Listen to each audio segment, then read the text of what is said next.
Welcome back to the Prep Extra Podcast. I'm Colton Stone alongside, as always, Chris Bassnett.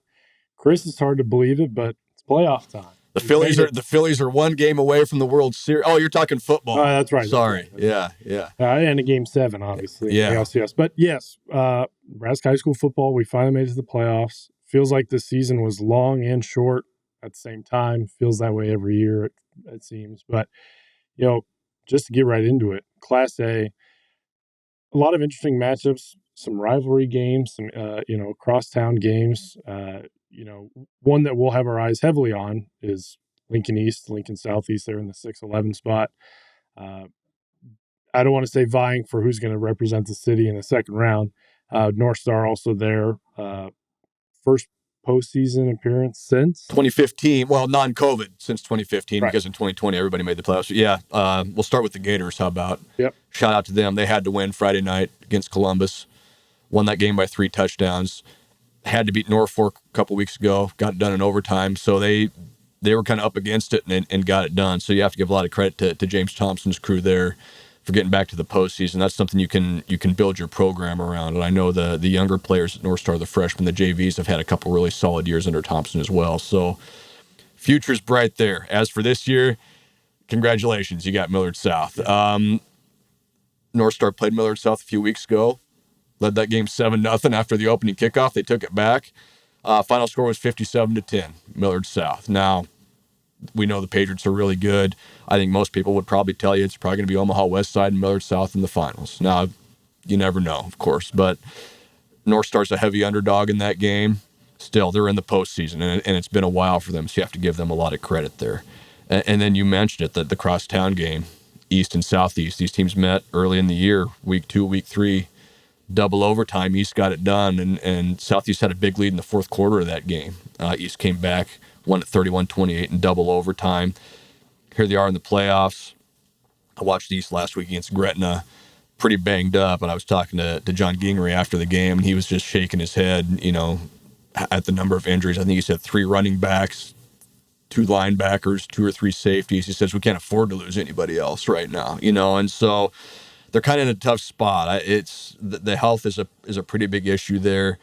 I think a lot of people maybe kind of quietly thinking Southeast might be the dark horse in Class A. Now, obviously, you've got the Elkhorn South and the teams like right. that are kind of the obvious choices. But if you're looking for a dark horse, you do worse than Lincoln Southeast. They're playing really good football.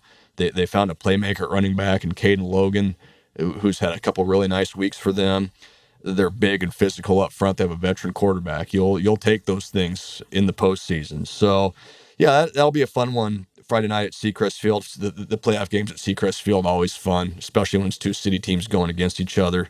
And we'll see what happens. Yeah, this is one of those classes where you look at it and there's a pretty big favorite in Omaha West Side. I don't think anybody's going to be surprised if they win the whole thing, me included. But you play the games for a reason. They're not just on paper. You got to play them. So, yeah, there's a pretty clear favorite, a pretty clear couple favorites in that Class A bracket, but also a couple teams that can make a pretty deep run if things fall the right way. Yeah, and Millard North sneaks in. They have to take on, a rival in Millard West. Yeah. Of course, not really an away game for either team as they'll play at Buell. West Side, yeah, exactly. They get prep. It should easily be them in the next round. But, looking at that next spot, Bell West or Papio, not really. Bell West knows West Side pretty well. Yep. And then Papio's 8-1 at an 8 seed. That's not exactly your typical 8 seed. It's about as tough a second round draw, quarterfinal round draw as Omaha West Side was probably going to get. Bellevue West starting to get healthy. The big 3 for them getting healthy. Can they pass protect for Daniel Kalen long enough to get those receivers going? That's gonna. I think they're gonna have to win a shootout against West Side if they're gonna do it. The West Side's just too good. They're gonna score too many points. But if there's a team that can get in a shootout and give you problems, it's probably Bellevue West, right? Yeah. So that's a tough matchup. You speak of rivalry games. Kearney Grand Island in the first round. That's a great rivalry. Kearney would probably much rather be the 3 seed because then they're not playing West Side in the semifinals if they get that far. So. Again, everybody's kind of got that big red circle around West Side, but the Warriors have some stuff to navigate before they get too far down the road. Yeah, then looking at Class B, we kind of have our 2 favorites at the 1 and 2 spot with Bennington and Waverly. We've kind of said it all season. And then Elkhorn North lingering in there at the 5 spot. Scott also 8-1. Feels like we haven't really talked about Scott, but they're there all the time. But those are kind of the four teams you look at and go, okay, if it's a final of two of those four teams, no one will be shocked. Yeah, and Scott, has a pretty good argument to have beaten Bennington early in the year. Bennington scored a touchdown basically on the final play of the game. It was one of those, did he cross the goal line? Did he didn't? Some Right. replay, depending on who you're rooting for, you probably, it's probably how that one goes. So yeah, it's not like Bennington's got a clear path to the finals like they have the past couple years. Somebody still has got to beat them. There's no doubt about that. But yeah, Scott's right there. Waverly's had a great year. They avoided Scott, Elkhorn North, and they avoided, kind of those toughest teams there that would be in front of them, and I want to put York in that group. Well, they beat York, I guess, Right. but, avoided Bennington, Scott, Elkhorn North, kind of avoided those big three. First undefeated season in more than 40 years for the Vikings. And we talk about it all the time. Can they kind of take that next step? They've been a semifinal caliber team for a lot of years, which is really good. Can they kind of take that next step now and get over the hump? They probably have to beat Omaha Skutt in the semifinals if they're going to do it, if both teams get that far. So I'm really interested in this bracket. Bennington's not invincible. We know that. And I think, like you said, those top four teams feel like they're kind of a step above everybody, but they're also all four pretty evenly matched. So you could be looking at two really good semifinals there and a great championship game when it gets here. Yeah, and Elkhorn North obviously, gets Elkhorn High, but it seems like we kind of know, we have a gut feeling of who would win that game. But yeah, I think it'll be really interesting moving after this first round if those top high-powered teams that we talk about all the time, make it to the quarters, who ends up in the semis.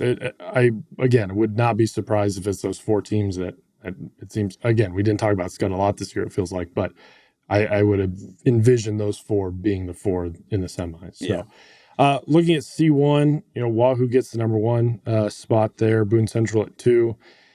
Wahoo's played great football this year, and very deserving of that number one spot, and probably deserving of a lot of eyes on them to win this class. It seems like that's kind of the path they've been on all year. Yeah, and it's a team that had to replace a little bit from last year. They had a good team, and they've been a good team for a while now. Right. Again, won a state title not all that long ago, but they had some question marks this year, and certainly they've answered those questions. Beat Ashland Greenwood, beat Pierce early in the year, and that kind of set them on the path, to that number one seed. I have Boone Central ranked number one. I have all year. Cardinals have answered. They kind of have done what a number one team you expect a number one team to do. They've had a couple close calls, but for the most part, taking care of business, been very business-like. That's a team again that's been there before, been in state title games before. Wahoo Boone Central would be a really fun state final, but again, Ashland Greenwood's hanging out there, maybe in a semifinal matchup for Boone Central. You look at the other side of that bracket. Could be Pierce and Wahoo in a semifinal. Pierce is the defending state champs, and they've played really well this year since early in there once they've kind of gotten things figured out. Right. So again, you kind of have a couple teams you like there, but there's a couple more, in that top 4, top 5 group that could really make a run. I look at a team like, Sydney, who had a great year out west. They're 8-1, upset loss late in the year to Ogallala. Is that a team that can make a run and pull an upset, in the quarterfinals and get to a semifinal? We'll have to see. So, yeah, I think the semifinals here, again, kind of like Class B, are going to be really, really fun if the teams we think are going to get there end up getting there. Yeah, Sydney's one of those teams at 8-1 that, us on this side of the state, we kind of go 8-1, but who'd they play? But it seems like every year there is a team out west that is 8-1, 7-2, undefeated, somewhere in that that kind of creeps out of nowhere and then finds themselves in a semifinal or even a final. Yeah. So yeah, I do again think kind of those four teams that we look at, but there's still a couple lingering around. Yeah. C2 Norfolk Catholic. I mean, what more can you say? Number one, undefeated. Seems like not an easy path, because if you look at their side, you've got Fillmore Central hanging out there at 9-0. You've got Malcolm at 8-1, who all they had to do was, as we mentioned before, replace the Journal Star Athlete of the Year, Boys Athlete of the Year. Yeah.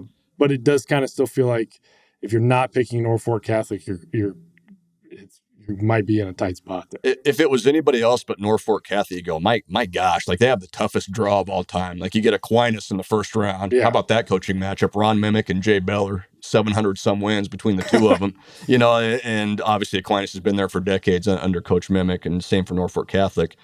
Whoever wins that game, you're probably getting Battle Creek, who I have ranked second, who's only lost us to Norfolk Catholic in a close game, and somehow they're the 9 seed in C2, which is just how the PowerPoints shake out.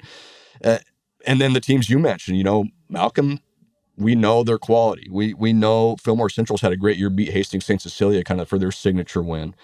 The bottom of that bracket, there's Ord, who's been a semifinal final team these last 4 or 5 years. There's Oakland Craig, who won a title not too long ago with 1 loss to Norfolk Catholic. You know, you kind of look at these teams, these 8-1, 7-2 teams, and go, their only losses to Norfolk Catholic, or one of their 2 losses to Norfolk Catholic. So the Knights are the favorite. There's no doubt about that. They've proven that they've beaten the teams right behind them in the rankings. Right. And again, I hate to keep repeating myself. It's kind of those top 4. Anything can happen in the playoffs, like we always say, but you look at those semifinals, that could be a really, really fun set of semifinals if the teams that are in the top 4 in our rankings and the Journal Star rankings make those semifinal games, because that's going to be 4 high quality programs that have really played good football this year. Yeah, and then looking at the 2 8-man brackets, is there really is there a game that maybe sticks out to you, or a team that jumps out at you that, you know, maybe they're getting hot at the right time, or is it, again, still kind of, you know, you've got that upper echelon of teams that, you know, you look at in D1, you look at Stanton and North Platte St. Pat's. Yeah. It kind of feels like it might be one of those 2. Yeah, them or Cross County, I think, are probably the 3 favorites. Cross County's just kind of smashed everybody this year. Physical. If you want a surprise team, I'm gonna play the homer and go with Ravenna, 9-0. Beat Neely Oakdale last week by 30. That's your defending state runner-up. Kind of gotten hot at the right time. Didn't play a real tough schedule in the regular season, but have just been solid. If they win, well, congratulations. You probably get Stanton in the quarterfinals. So we'll see. But yeah, it's kind of those top 3 teams. There's a couple. If you look at this bracket, and if the favorites win, you could have 4 quarterfinals where the combined record of all the teams means 1 loss between the 8 teams in the quarterfinals. So that's as good a bracket, as deep of a bracket as you're going to see, I think, in the state. Yeah. And then, you know, D2, you've got Johnson Brock at 1, why not at 2? You know, anything jump out to you in D2? Yeah, this is another bracket where I don't think there's a clear favorite. The game of the week, I think, any classes is here, and it's Howells Dodge at Ainsworth. Ainsworth, obviously, with Carter Nelson, the Nebraska recruit. We know all about him. We know he's the best 8-man player in Nebraska, maybe the best 8-man player in the nation. We also know Howells Dodge is maybe the best 8-man program of the last 30 years, 20 years in Nebraska. That's maybe the biggest game in program history for Ainsworth. Their coach, Jesse Owen, tweeted yesterday, there's already 26 cars lined up around the field Sunday afternoon, holding their spot, getting ready for that game Friday afternoon. So that's kind of a program-defining game, I think, for Ainsworth. We know what Howells Dodge is. We know what they're about. Wouldn't be surprised to see them make a run. If Ainsworth wins that game, you know, all of a sudden, maybe that's a team that makes the state finals. I think the winner of that game could make the state finals pretty easily. So it's a 6-11 game.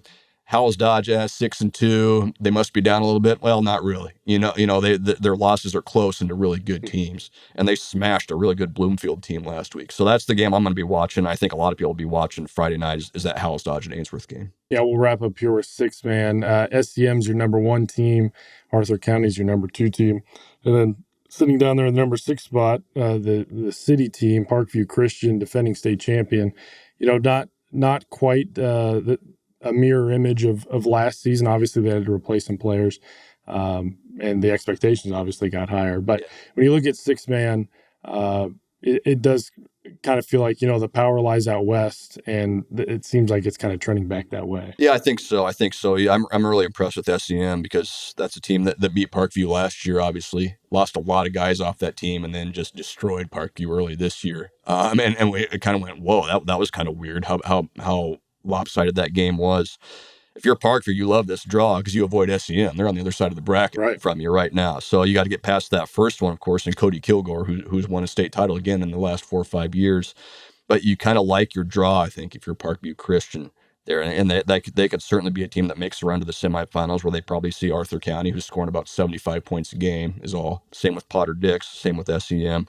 lot of offense here, as you would expect. But yeah, the power, as we always have said the last couple of years, is kind of out west until it wasn't last year when Parkview Christian won. And let's not forget Pawnee City, last year's state runner-up, 8-0 this year, the 4th seed this year. Really a chance for the Indians to make a run as well. So there you have it. There's your postseason breakdown. All right.